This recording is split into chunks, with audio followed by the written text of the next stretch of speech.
And ladies and gentlemen, we are live with our 39th installment of Nansen Office Hours. Alex, how you doing this week? Doing well. Got my Pangu shirt. Feeling fine. Looking rare. How are I you doing? think I think in the past, I don't know, maybe 2-3 weeks, I've seen that shirt at least 5 times. I do watch it now, I believe it, but but but I feel like Stephen Curry. it's gotten some good use. Yeah, Steph Curry, welcome to the fam, the Pengu fam. He must have seen our video. He must have learned how to buy a Pengu on OpenSea. Yeah. We're happy to contribute to your knowledge, Steph. If you ever want to join the office hours, hit us up. Absolutely. I think that's a long shot. Well, anyways, GM to everyone who is here right now, GM or GN. If you are new to Nansen Office Hours, this is basically an hour-long session where Alex and I shoot the shit. We dive into dashboards. We see what is happening on chain, what kind of trouble you guys are getting into, what kind of loot bags you guys are buying, or all that fun stuff. If you have any questions, feel free to mention it in the chat. We'll try and get to it. Whether it is a new NFT project, whether it is an old one, whether it's a new or old DeFi project, or if it's any questions about the product. So where do you want to start today, Alex? Actually, since we mentioned Steph Curry, I kind of want to look at the impact he had on the Pangu prices. Yeah, let's do it. Maybe we should start looking at that. Full disclosure, I do own a Pangu t-shirt and also a Pangu NFT. And I do too. You can see the history on chain and on YouTube here. We bought it live. Yeah. Let's see. So let's head into Nansen, as you North Americans call it. Let's see. What do you call it? I call it Nansen. Nansen. But it sounds a bit like nonsense. So anyway, Nansen is what we're Wow. I've never been called out on that before. Holy shit. All right. So I'm heading into NFT Paradise, which you can access through NFT and then NFT Paradise. Some people have asked when NFT Paradise in the top bar. And I think maybe it would be a good idea to replace the wallet profiler, perhaps, because the wallet profiler you access mostly through drill downs. So maybe we should consider placing NFT Paradise here. But Pudgy Penguins, I want to see if Steph Curry had an impact on the Pudgy Penguins market. So I'm going to drill down on Pudgy Penguins. And it looks like volume had been really low for a couple of days. And then boom, we had a little spike here. But I think it's more noticeable, actually, if you look at the individual transactions. So this is pretty much when he bought it. We can click this one, drop extreme outliers, to get kind of zoom in on that mid-range. And it's quite nice. And you can see right away, basically, the average price was lifted, as well as the floor price, to the point where it went, from, it was sitting at, actually the day before, some folks capitulated around 1.5, and now boom, we're up to like 2.5 as the floor price, it looks like. So that's the impact of Steph Curry. It shows that celebrities are a net positive, probably, on the market cap of NFT collections. We can see if we find him, though, because I spotted him, I think, 14 minutes or something after he bought it. And I can show you how I saw him as well, and we'll probably see him. So if you go to breakdown, you can see balances and changes. So these are like the top balance changes in the last day, the last 24 hours. No, it looks like WGMI has been selling Pangus. What a shame. But you can sort on first in, because these guys just bought their first Pangu. This guy bought it 19 minutes ago. This one 1 hour ago. This one 1 hour ago, etc. I guess quite a few people picked up some after Steph Curry. So we might have to click through a little bit.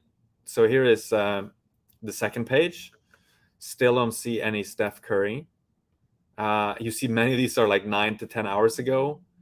And so that's probably because they aped in shortly after him. Don't see him still. Let's see if we can spot him. Here he is. Boom. Stephen Curry. So Stephen Curry. I'm sorry.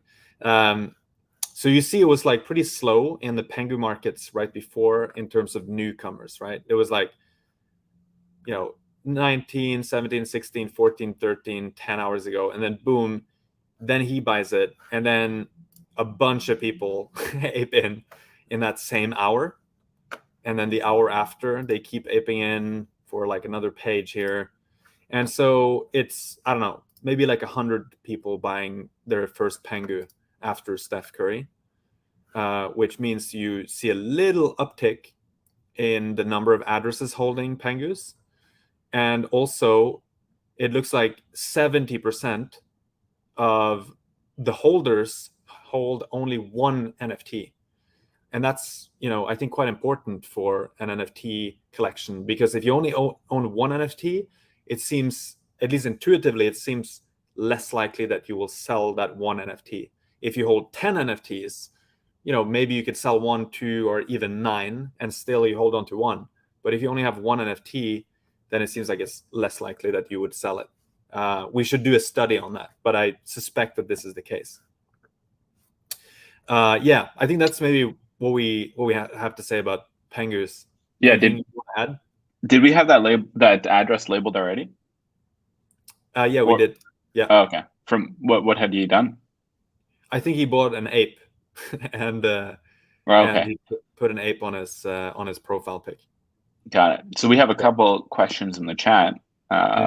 One of them is about how to use Nansen for discovery. We'll dive into that in a bit. That was Jack's question. Mm-hmm. And then someone else requested that we look into the price impact Steph had on bake prices, Bored Ape Yacht Club, the night before the mutant drop. And I guess that's the origin of our label there. Yeah, absolutely. Should we start with that one, actually? That last yeah, question? Let's do that. So, okay, so I'm going to go back to NFT Paradise. Maybe we should show this feature. I'm not sure we've launched this for everyone yet, but it's coming soon. This here lets you filter. So maybe you want to search for ape. And then, boom, here are all the ape collections. 28 collections. This is pretty huge. It seems that's like the most basic feature, but it's a game changer. It's a no-brainer, but it is kind of a game changer. Punk. Boom, all the punk projects. What else do we want to look at? Art. So for any viewers who have been watching every week, they might remember that this was a project that Nadezhda was working on during the hackathon. Right? Oh yeah, that is indeed true. Last week when we were highlighting the projects that everyone was working on for the hackathon, she was in her corner, the shadowy supercoder with the big. Is it a puff or a fluff? I think it's a fluff or a puff. No, it's a puff. It's a puff. Okay. So it kind of shows how early it is with Nansen as well as a product. I mean, many of the features that people are asking for, like you would think that we have them, but it's just we've only had this product for a little while, and so we're shipping features as fast as we can and trying to be smart on prioritizing. But you can also look at like, what about market cap? So I only care about the ones that have a market cap of at least 10,000 ETH maybe. So that's like 41 projects. What about like 50,000 ETH? Oh, that's like these guys, 11, right? So this is pretty useful actually. And I may even say that, with this, the need to say export to Excel and so on, maybe I shouldn't be saying this because exporting to Excel is like one of the things that people upgrade to VIP for. But the fact that you can do it in the platform makes it a little bit more useful. So Yeah. yeah. I think we should add even a bit more context on like how these features can be used for alpha generation, or like how it affects your trading. One of the important things, especially in the NFT market, which is fairly illiquid, although people don't want to hear that, they need to know the markets are quite illiquid. If you actually want to buy in, or if you want to offload a collection, let's say you bought into, I don't know, one of these new drops and you have 10 profile pictures and you only really need one, but you're kind of speculating a bit. And to be clear, in this market, it's totally okay to flip NFTs. There's no nobility in diamond handing 10, 20, 50 profile pictures. Like you got to take your wins where you can find them. But it's very difficult to offload an NFT in an illiquid market when there's just no buyers.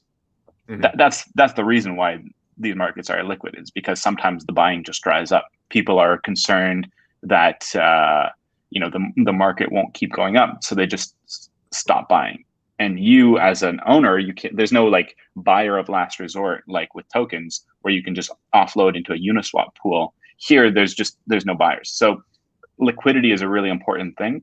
So being able to see which collections have high volume is really important if you actually want to be able to offload some of your NFTs.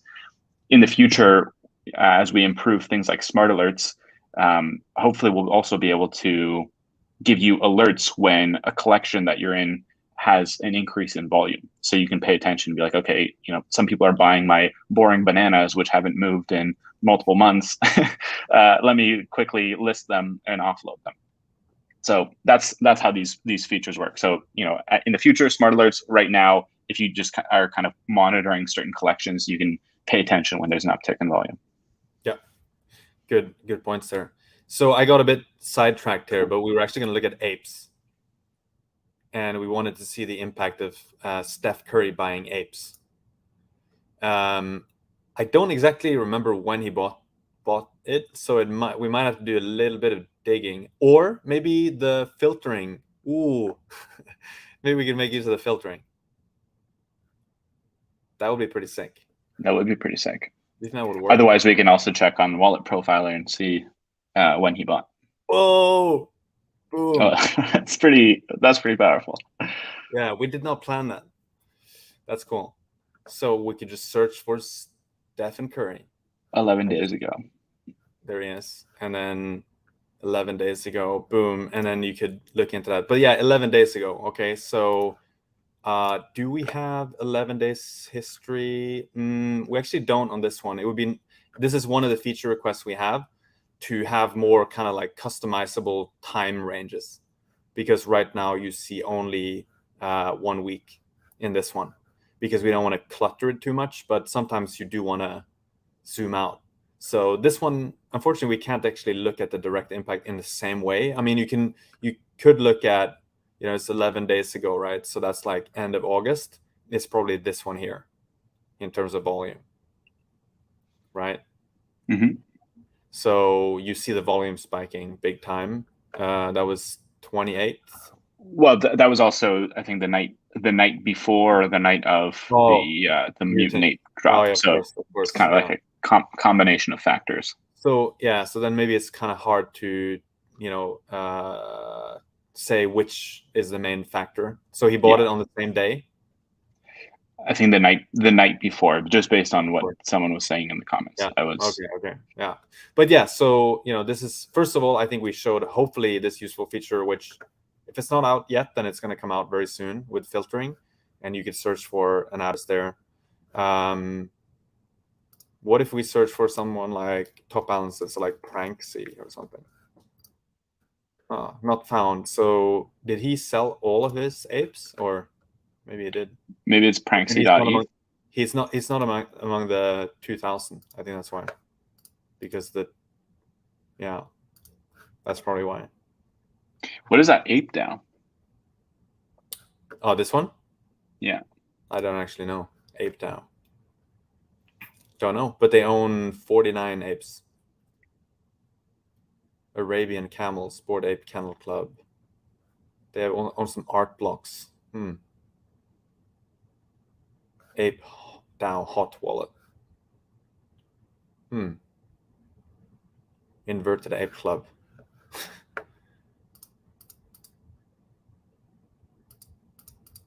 I don't know what this is. Maybe it's a DAO for collecting bored apes. Yeah, it sounds like it, right? It's a DAO for collecting apes and other NFTs, perhaps. Mm-hmm. Looks like it's maybe a multi-sig or something. So let's see. Niftex Vault. Oh, okay. So it's probably on Niftex. Wait, Niftex is that's the fractionalized one? I actually have no idea. Niftex. Rare tokens at your fingertips. So it's a vault on this platform, and it's called ApeDAO. Got it. Cool. There you go. Okay. Oops, that was Steph and Curry. Just on that note, because we've talked about it in the past, although they have vastly underperformed the cycle, there are a few kind of ways that people have gotten fractionalized exposure to project. Like, let's say you want an ape, but you don't want to shell out whatever the floor price is now. Was it like 50? I'm not even sure what the I don't know. Like 39.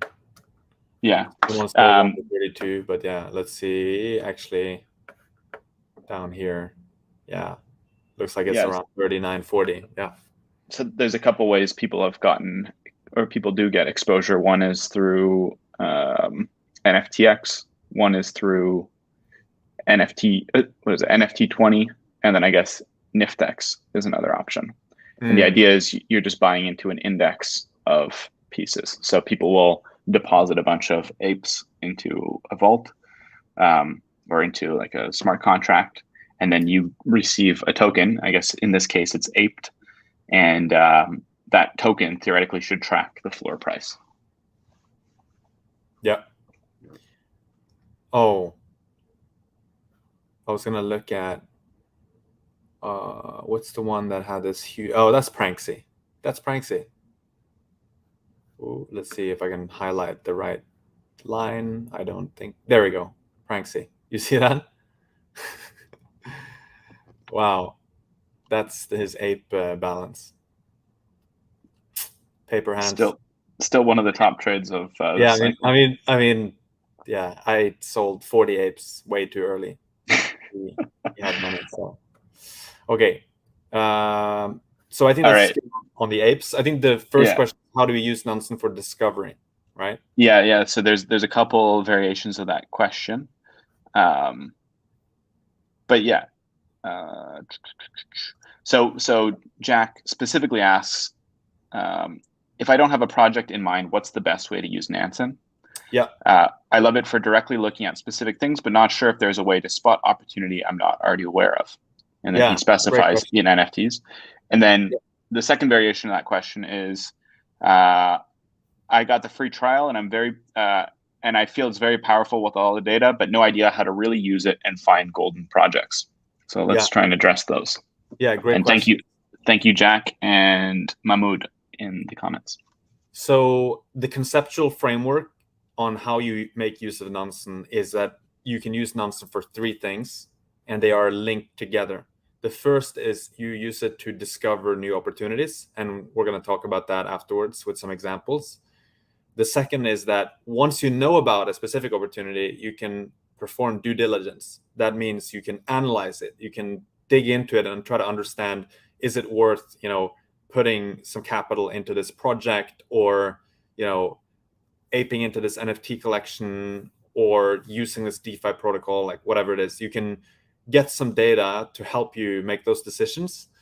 And then the last part is to set up smart alerts and get real-time notifications when certain things happen. So those are the three conceptual ways to use Nansen. And that's kind of the whole investment life cycle, right, in crypto. And so for discovery, that's often the top of the rabbit hole. And so we tried to design the landing page to be quite like discovery oriented. So I would say, actually, most of the widgets, especially the tables you see here, are built for discovery. They're built to surface stuff that you might want to know about. So when I'm looking at this now, there's hot contracts, which effectively surfaces where the top new smart contracts where there's money flowing into. And on this homepage, it's sorted by the number of smart money depositors that are putting money into this. So this first one, if I would click through on that, it's going to take me to the wallet profiler, and I see, oh, this is the Uniswap V3 pool for Adventure Gold and Wrapped Ether. And so, well, what is this telling me? It's telling me that there's a lot of smart money depositing funds into that pool. It could be either because they're selling, or it could be because they're providing liquidity. But clearly that's something that smart money is playing around with. So that I just learned that one thing. And another thing I see here is this tie-dye ninjas. And so, what's that all about? If I click through on it, I will see there's some ether that was sent to it. I see this is smart contract, which this little robot icon tells me, and I can see it was deployed by a high gas consumer. And I can drill down and I can do, look at which counterparties sent ether into this address. So this is probably the sale of these NFTs, tie-dye ninjas. I don't know.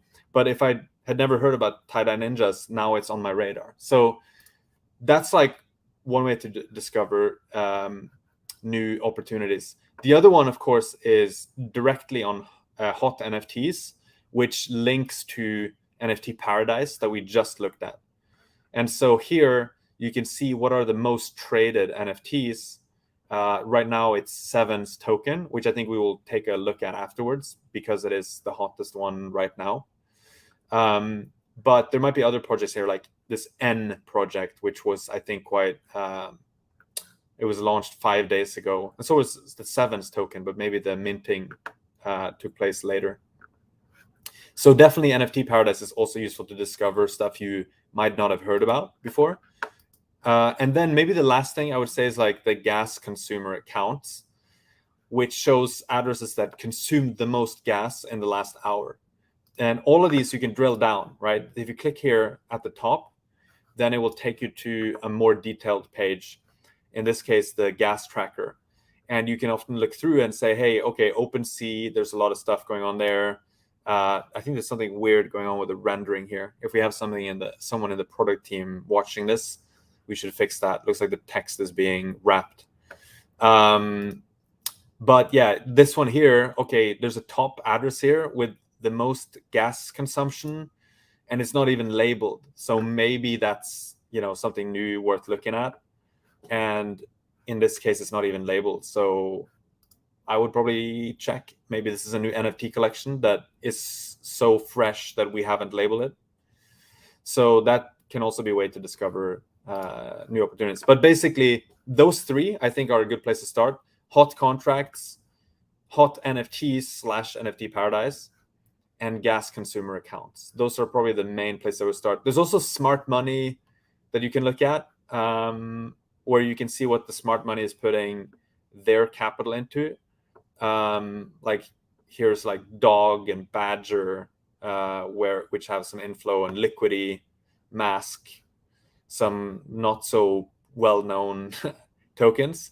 So that could be worth looking at as well. But that's how I think about it. It's the top of the funnel, and you use those dashboards as a start. Yeah, I'll add on to that. But before I do, can I request that you expand your screen a little bit, or like you want to have like bigger text? So I think I have to shrink. No. Yeah, better, much better. Okay. And then click Command Shift B. Oh, you want me to command this, right? Boom. Thank you. Okay, a couple things to add on here. So in hot contracts and in hot NFTs, so we see in hot contracts tie-dye ninjas, and that's an NFT project. And you might be wondering, why is there an NFT project in there? And it's not in hot NFTs. The reason is the way that these things are sorted are kind of intentionally giving you a different view.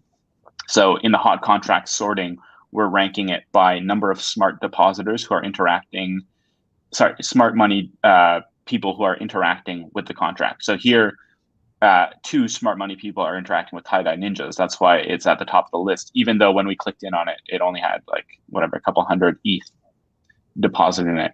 And I want to point out, especially for people who are getting involved in NFTs at this stage in the cycle, NFTs really have like kind of power law returns, and some will outperform, like massively outperform beyond your wildest dreams. Like Bored Ape Yacht Club, no one expected it to go up as much as it did. The largest holder, as we saw, Pranksy, has been selling off since the beginning and is almost out of it. So no one can really know where things will go.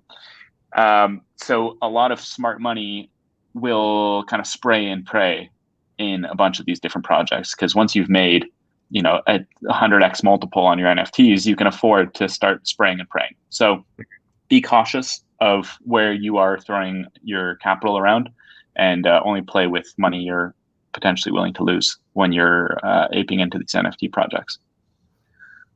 Yeah. Yeah.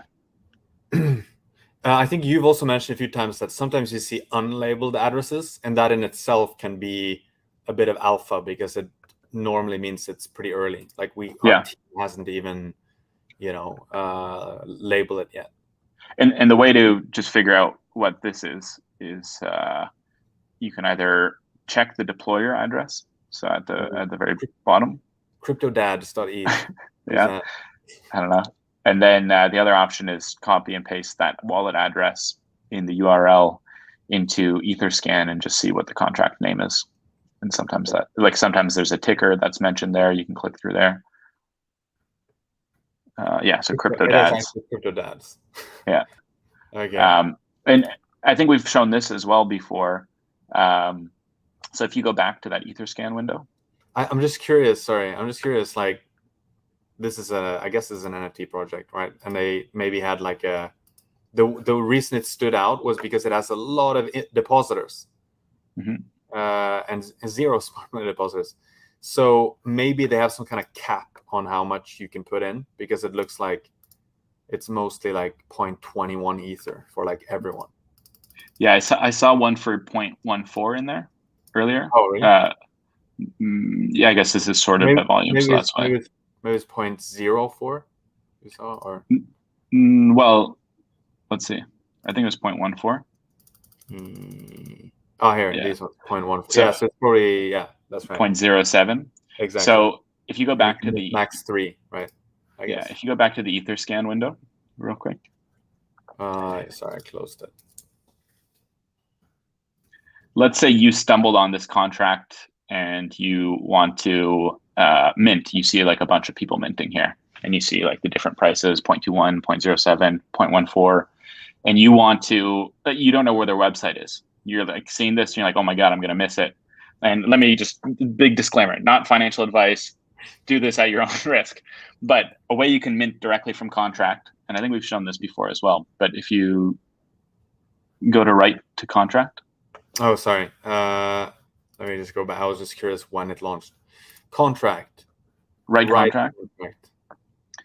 And then you scroll down to mint, and then you put in, so if you want to buy 1, you put in 0.07 and 1. If you want to mint 2, you put in 0.14 and 2. That's right. If you want to mint 3, you put in 0.21 and you put 3. It's pretty straightforward. So, if you were able to mint 10, you would put in 0.7 and 10, and then you would click write. And then the MetaMask or whatever wallet you're using, the MetaMask UI would pop up and you click write. Yeah.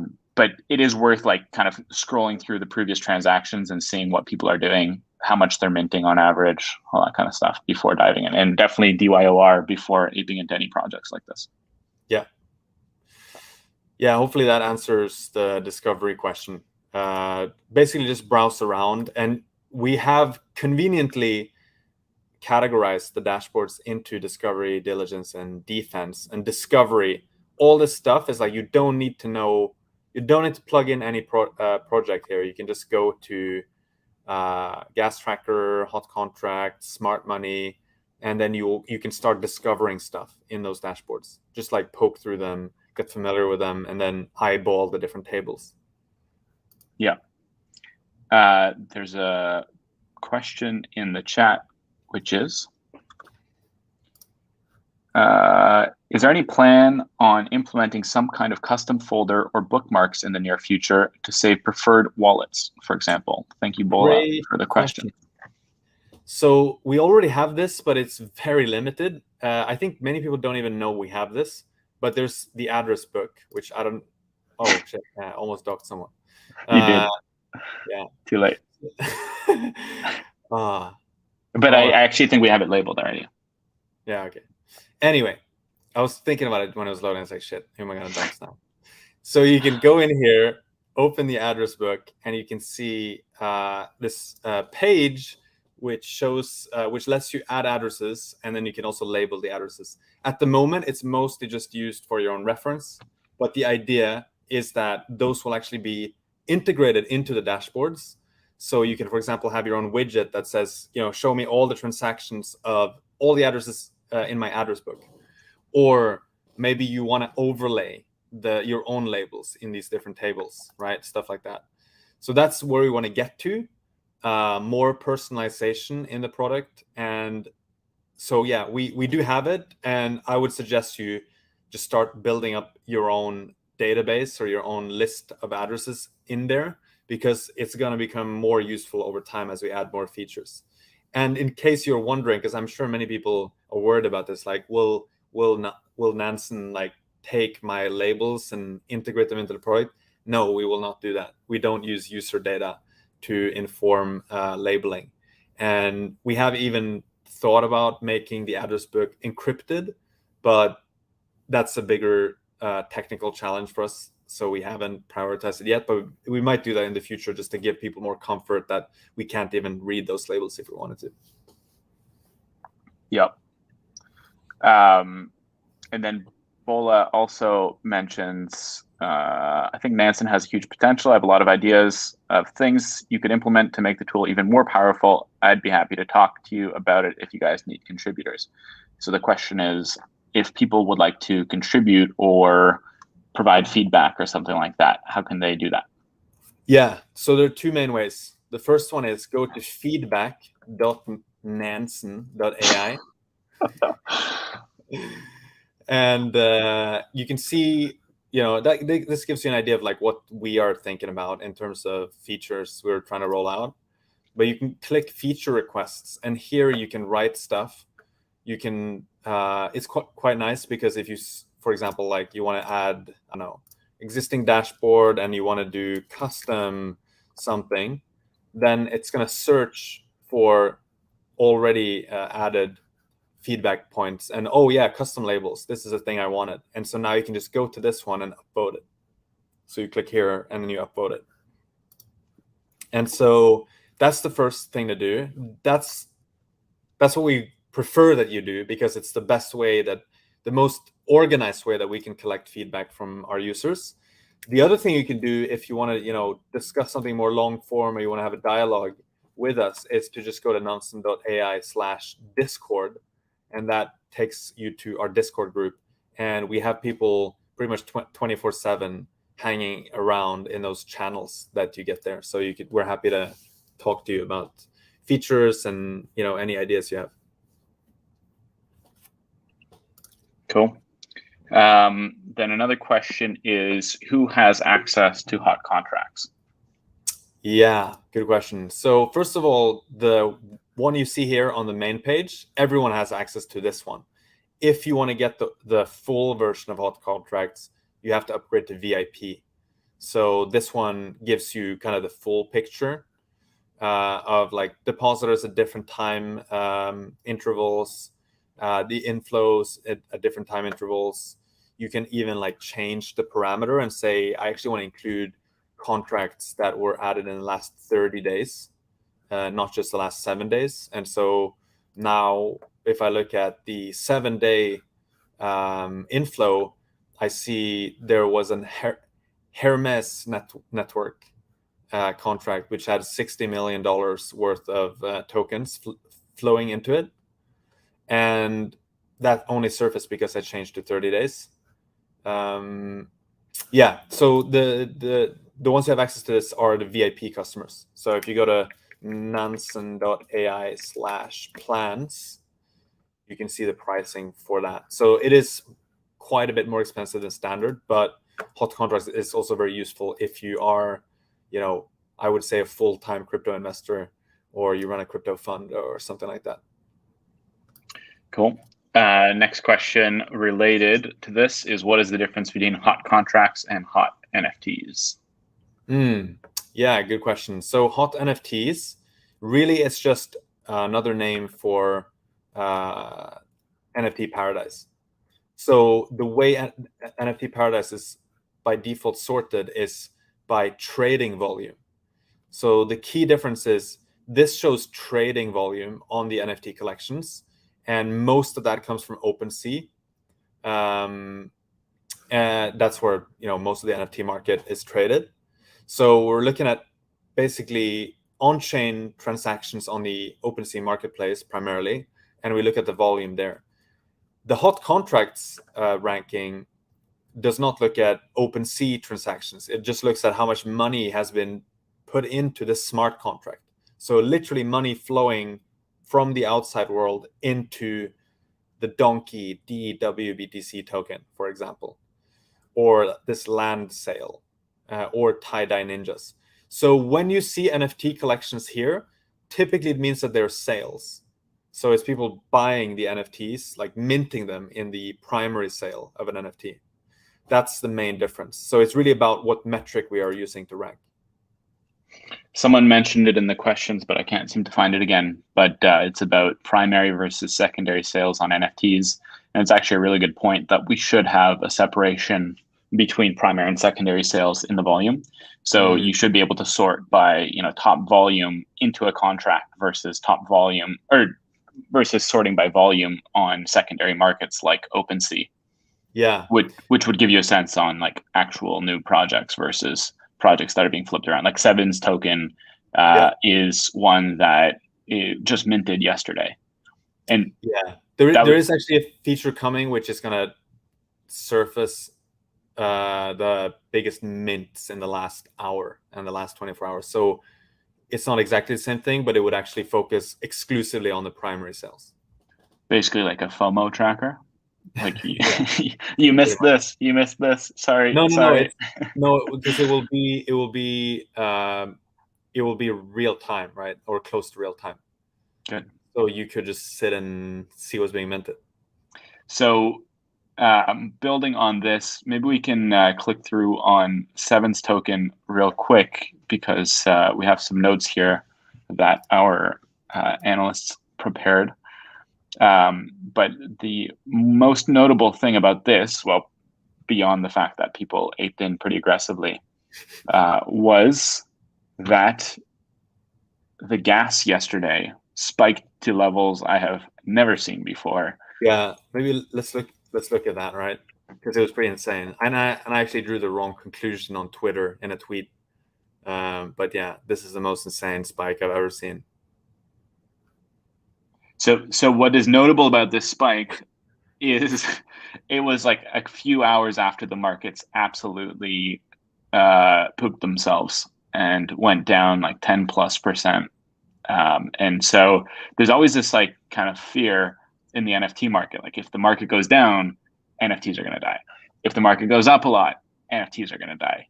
So far, they're still kicking, although the markets are a lot softer than they were a couple of weeks ago. And you can even just see that in the volume metrics. If you click in on NFT God mode on literally any NFT collection, the volumes are like a fraction of what they used to be. But the fact that this sold out like that, and I don't even think it was sold because I think it was free. You just had to pay gas or something. I'm not 100% sure on that. But yeah, the fact that like people were paying vast amounts in gas was pretty interesting. I just want to see, look, not going to make it. We're all going to make it on ETH. What does this look like? The sevens. I think the metadata hasn't loaded yet. Unrevealed. Okay, I see. Yeah, you're right. It was kind of funny, actually, given that I think this first spike was liquidations. Mm-hmm. So this one here, which would have been a massive spike, but it gets dwarfed by this mint. And I actually concluded erroneously that this was the liquidation spike. I was like, wow, NFT spikes are big, but like check out the liquidation spike. But it's actually the other way around. This is the liquidation spike, and this is the people minting NFTs. Yeah, going absolutely crazy to get these tokens. So, actually, sorry, let me jump back in again to Seven's token. That was definitely notable, the gas usage. We can see also how the prices evolved. Looks like it was kind of swinging a bit. Let me drop these guys and zoom in. It's funny, actually. Like, it has this like really nice curve where it like swings up and down. It's kind of funny to look at, actually. And seems to be dipping a bit from about 8 hours ago. It's been trending down. Well, I think probably most things are. Yeah, could be. Maybe it's worth just talking out loud about how NFT pricing works, which is this is not an exact science by any means, but just thinking out loud about why you might see price patterns evolve in a certain way. The thing is, on a project like this, let's say the mint price was, I don't know, 0.2 or something like that. Like maybe that's what you paid in gas for getting one of them. And right now the floor price, what did we see it was? Let's call it 2. Mm-hmm. The floor price basically tracks the lowest. Okay, 1.65. Anyways, the floor price tracks the lowest listed price on OpenSea. It's basically like whatever people are listing their NFTs at on OpenSea. And basically anyone who minted is in profit from 0.2 to 2. So if there's not a whole lot of buying, people will start reducing the price of their NFT. So they first listed at 2, no one's buying. Okay, let me drop it to 1.9. Okay, no one's buying. Let me drop it to 1.8. No one's buying. Well, they're actually comfortable listing from all the way from like 2 down to 0.2. And they're still in profit that whole way. So that gap between 0.2 and 2 is like hot air. It's just like there's just nothing listed on the markets because these are kind of illiquid markets. There's not a whole lot of supply. So it is always worth kind of paying attention to something like that when a project has pumped quite a bit and people have swept the floor, which means they've bought all of the cheapest ones available. The market will look more inflated than it is, or like let's say you buy one of these things at 2, the price could still go down. So that's something worth thinking about. And the reason why I'm kind of talking about that is Ashwani in the chat asks, please share strategies to invest in NFT using Nansen. I would say just, the first thing to keep in mind is be careful on these collections that you're buying. Just because the price has gone up rapidly and you've seen it go from like 1 to 2 to 5 or something like that, doesn't mean it won't march its way right back down to those prices really quick. Because everyone, again, is still in profit who bought in before that. There's very little buying that happened between 1 and 5 sometimes. Yeah, I think maybe when people start trading NFTs, they bring with them this kind of crypto mindset, but actually something like real estate investing might sometimes be more analogous, right? Because like every piece is unique and liquidity is not as good as in crypto trading. By crypto trading, I mean like fungible tokens and cryptocurrencies and so on. So yeah, the market dynamics are very different, and especially when it comes to liquidity and the way you think about pricing. And often you have to, if you want to sell something fast, you have to accept a higher price, a worse price, which is kind of the definition of poor liquidity. If something is very liquid, you can sell it very fast without accepting without having to give a discount on the price. If something is very illiquid, the definition is, if you have to sell it fast, then you have to give people a big discount before someone picks it up. So yeah, this is very much the case of like liquidity being low. This is still higher than like the art markets, traditional art markets, for example, or obviously real estate. But it's not as liquid as crypto, like nowhere near. So that's definitely a very good tip, something to be careful with. Another thing to note, I'll just share the link in the chat here, but our friend Cooper had a nice little summary of just NFT investing advice. And the key parts are buy the floor or the top 1%. And the reason why you do this, so the floor is just like the easiest way to get exposure to a collection. So we looked at Pengu's earlier. Buying the floor means like buying the cheapest possible one, because the idea is if more people buy in, then the floor price will rise. Or buy the top 1% rarity, which is just like super rare ones. Like once you take it off the market and you're willing to hold on to it for a long time, that will never be available on the market again. Like it's kind of like beachfront property. Like you can sell beachfront property, but you're probably not going to be able to buy back into it. You'll have to buy somewhere else on the beach. Like usually like super rare real estate or super rare pieces are, once they're off the market, they're off the market for an extremely long time. And that's actually a viewpoint that a lot of like big NFT whales have, is like, I want to buy a ringer, like, 3AC bought the Goose, which is like a notable ringer by Dmitry Cherniak, a project that was dropped on Art Blocks a while back. The Goose will never be back on the market. It's that simple. Like the Goose is now in the Most Diamond Hand collection. And a lot of people like Vincent Van Gogh or I don't know who else, Han, Bonafide Han, like these people are buying these things for the long term or to put into like galleries or long-term collections. Once it's gone, it's gone.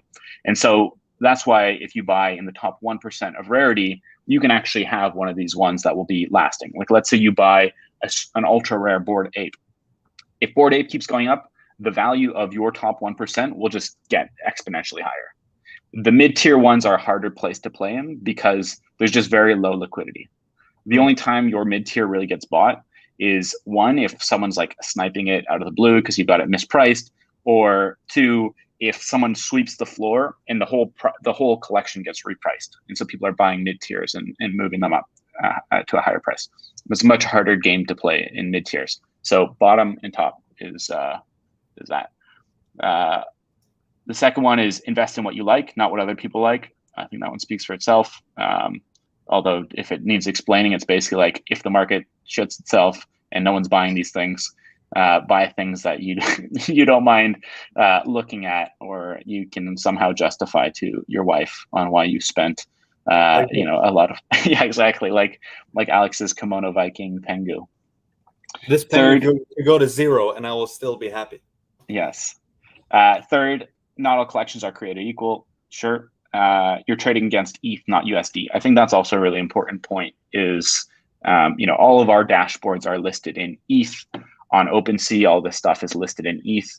The reason why the majority of people trade NFTs is to multiply their ETH. Some people are collecting long-term.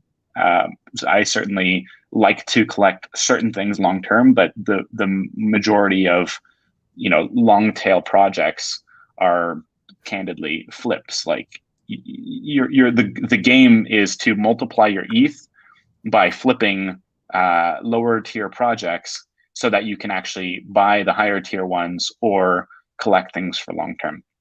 I think since you mentioned flipping, we also have to give a shout out to Mev Collector, who has posted the most insane thread on Twitter in the last week, turning 11 Ether to 862 Ether in 33 days, flipping NFTs.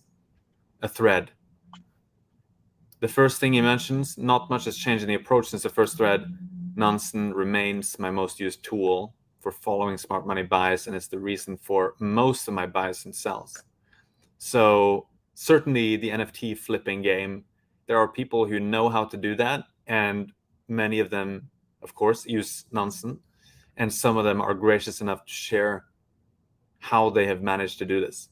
So definitely follow this guy, Mev Collector, on Twitter as well. A question in the chat here is 1 ETH invested in the top 1% rarity, will it go up more than 1 ETH invested on the floor? For example, buy 10 floor apes or 1 rare. That is, well, it's, I think, important to know. If you are just getting into NFTs, I think floor is probably your best bet because it is the most liquid. That's the key thing. It's like by far the most liquid. People who are buying in the top 1% are holding for a long time. Yeah, exactly. If the intention is to flip, I think you're right. Like probably floor. Of course, there are exceptions, right? There are people who bought really expensive apes and made a killing on it.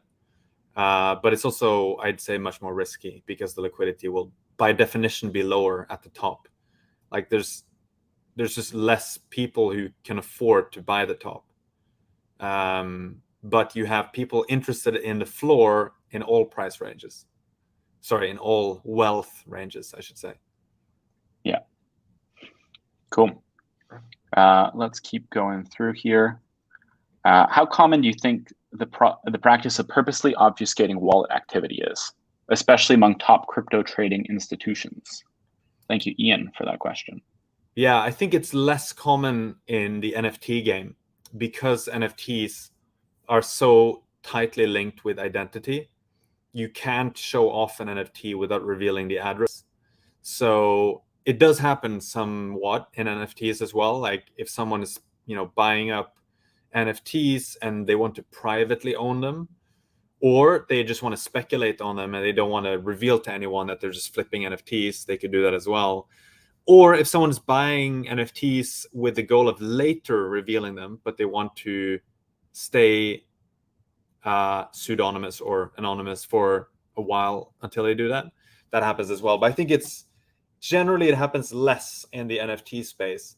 It happens more in the DeFi and crypto trading space where it's to some extent easier to obfuscate your wallets, to kind of go untracked for a while. And then, so I think there are different philosophies here. Some funds just embrace the transparency of the blockchain, and they don't really mind that much being tracked. They just recognize it's part of the game. That's how it works. If you want to participate in governance, if you want your name to appear on early stage investments you've made in the press releases and so on, there's really no way around it. Like you will have to accept the sum of your wallets will get tagged. But then there are others who try to stay more under the radar. But it's not that easy, to be honest. It's not that easy to stay under the radar for long. And the blockchain has an immutable history. So often, if we are able to track down one piece of a crypto fund's history, that can lead to other discoveries of their history as well, right? So this is actually a pretty difficult thing to do. And I think you would have to kind of like sit in our chair or stand in our shoes, or whatever the expression is, and see like how can we detect these different funds and tie the entities to addresses, and then you would maybe understand like how you could try to go unnoticed. But generally speaking, it's not so easy because these funds are really big, so they are kind of like another expression I can't remember, bull in a china shop. Is that a thing? Or elephant in a china shop? Mm-hmm. Something like that. It's hard to go unnoticed. If you're like among the top holders and you're sending tokens around, people notice and they will start investigating, and they can, through process of elimination, figure out who you are. So consider the scenario where 5 VC funds invest in one early stage project. We have tagged 4 of them.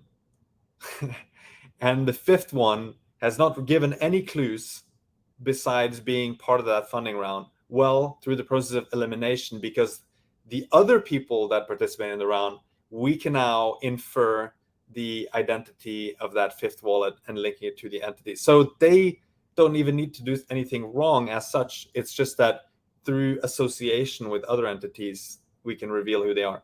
So it's actually not easy at all to go unnoticed for a long time. Sometimes takes longer than other times to basically get tracked, but it is pretty hard. And some funds try to obfuscate their transactions, and they succeed partially, but very often, we'll be able to track them down at the end.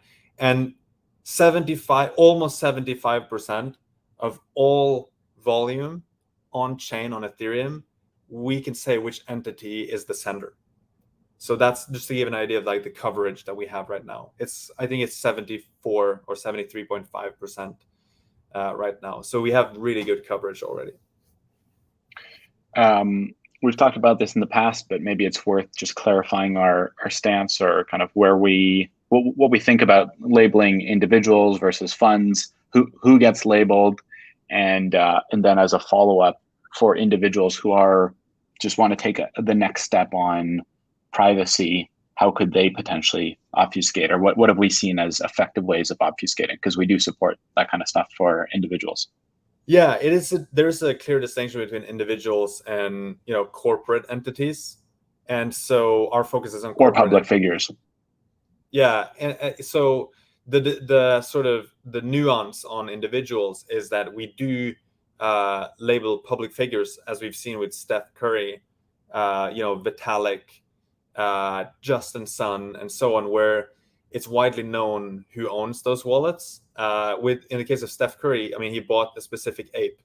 And so if you see the specific NFT that he bought, you can link it directly to the address. That's just how NFTs work.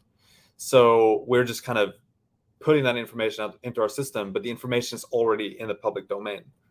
If Steph Curry came to us and he said, hey, remove my label, we would do it. Would we do that if a corporation comes to us? No, we wouldn't, because corporations don't have the same privacy rights as individuals. And so this is analogous to us writing a news story about a fund, and they don't like the news story because it's negative. Well, too bad. That's how journalism works. And it's the same concept with corporations that are being tracked in Nansen. So what can individuals do? I mean, with NFTs, frankly, it's pretty tricky. You have to kind of choose. Do you want to go anonymous or pseudonymous? Do you want to create like an identity on Twitter that you don't link to yourself, which is what many people do these days, and that's the entity that owns your NFTs? Then you can go public with owning them. The only association made is between the Twitter account and your address. The other choice you have is to just go full on public, like I have with most of my NFTs. So this Pengu is owned by an address that you can find, in Nansen. It's labeled with my name. It also has an ENS name and so on and so forth. So with NFTs, I would say those are the two main options. Of course, you can also just go anonymous and not have any Twitter account or any entity, but then you have to be careful not to show the NFTs to anyone because you'll get doxxed. So that's with NFTs. With tokens, what people typically do is they make use of centralized exchanges like Coinbase, where you deposit to new deposit wallets, send your tokens there and send them out on the other side. Of course, you change the amounts, so the amount itself doesn't dox you. Some people use Tornado Cash, which I think, you can do. Personally, I would be a bit hesitant because of what I said earlier about the same concept as the seed rounds, where you have few participants. If the privacy of all the other people in your privacy pool is poor, which over time you might be able to figure out who many of the other addresses are, then through the process of elimination, you can reduce the candidate set to the point where maybe some of your wallets could get doxed as well. Of course, statistically, it's much harder with Tornado Cash because there's way more wallets, and it might actually be infeasible. And then the other aspect is like, if regulators will start getting more involved with DeFi, I mean, this is up to you, right? You have to make your own decision. I'm personally not sure how comfortable I would be having a wallet that's funded by Tornado Cash, given that we know that a lot of scammers, hackers, and so on have deposited funds there. It's maybe the closest thing you can get to something that can be used for money laundering on a public blockchain. So, that's up to you to decide. But the standard way, the most sort of pragmatic way, is probably to use centralized exchanges and deposit there. But just be careful, because you want to make sure that the deposit address that you use gets refreshed every time you use it. That does not happen on certain exchanges like Binance, for example, where you have a persistent deposit address, which can be used then to reveal your identity. All right. I think that was a pretty thorough little on-chain privacy lesson. We are coming up on time here. Do you have anything you wanted to add before we wrap up? Yeah, there are some things we didn't look at, but I think maybe we can either save them for next time, or we do some Twitter content or something about them. But yeah, there was a lot of cool stuff that we discovered just digging through the platform, and lots of good questions in the chat this time. Yeah. Before we wrap up here, as we mentioned earlier in this session, if there's any feedback you have, or if you want to get involved in the community some way for feedback, please go to feedback.nansen.ai and either upvote future requests or leave comments there. If you want to get involved in the community, we welcome you to join our Discord. It is at /Discord, Nansen.ai/Discord. And other than that, to make Ingrid happy, let's tell you to smash that like button and subscribe. I don't even know what it is. I don't know which direction we have to figure out. It's like this direction, somewhere. Right? That's where the button is. All right. Something like that. We're actually almost at 3,000 subscribers. I mean, we're still we're like 200 away from 3,000. So. We also crossed 50,000 Twitter followers this week. Why does that matter to us? What is the importance of that? Most of our community engages with us on Twitter. So that's the main channel that we have to our user base. Yeah. And so that's why it's important to us. Most people find us through Twitter. That's where they hear about us. That's where they interact with us. So yeah, it matters a lot, actually. So when we studied how people end up becoming Nansen subscribers, the two top channels are Twitter. That's where they hear about us, or word of mouth. So someone uses Nansen, they think it's the shit, and then they tell you about it. Those are the two main channels. And we don't do a lot of paid marketing. We do try to sponsor like podcasts that we like, content creators, and so on, but we don't do a lot of paid marketing. But so those are actually the two main channels that we get users from. So that's why it matters. Yeah. What are some of the things that we sponsor? Yeah, what are they? deepdao.io, watchtheburn.com. Maybe we should bring, I think I'm not showing my screen anymore. Watchtheburn.com is pretty cool. You can literally watch ETH getting burnt because of EIP 1559. And I've been looking at that a lot lately. And it's when gas is spiking, it's pretty fun to look at it, because you just see basically ETH becoming deflationary in real time. I think the other one is deepdao.io, which is like insights on DAOs. It's a pretty cool website as well. I think Today in NFTs.